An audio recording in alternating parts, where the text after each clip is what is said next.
As a young kid, I grew up in church and gave my life to God. But as I grew older, I became complacent. I saw all the other kids my age having fun, staying out late, hitting on girls, and doing whatever they wanted to do. I wanted to be like them, and it mattered more to me than my desire to please God. This started to affect my behavior. When I was 12, I began to smoke marijuana, which led to alcohol, which eventually led to me using ecstasy. I began developing some pretty heavy addictions, and to support my habit, I began stealing and robbing from people. I even started to sell drugs. It went so far that I started getting in trouble with the law. I was arrested for numerous larcenies and drug possessions. I was in and out of jail for weeks at a time and was even placed on probation. But that didn't stop me.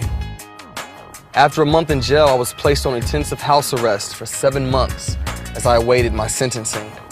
I was isolated and fell into serious depression at that time. It was then that I developed a horrible cocaine addiction. My family never stopped praying for me, and my childhood friend, Candace, would often stop by to pray with me and tell me that God had more for my life than what I had become.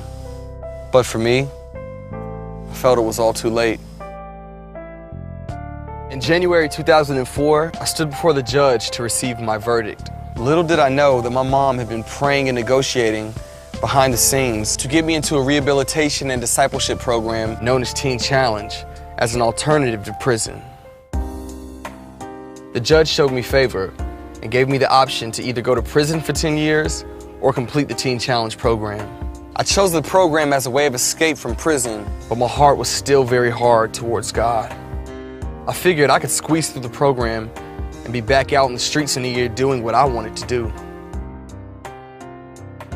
But once I got to Teen Challenge, my life started to change.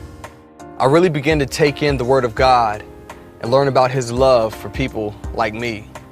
It blew me away as I started to think that after all I had done, not only did God want to forgive me, clean my heart, and make me new, He wanted to use me as well.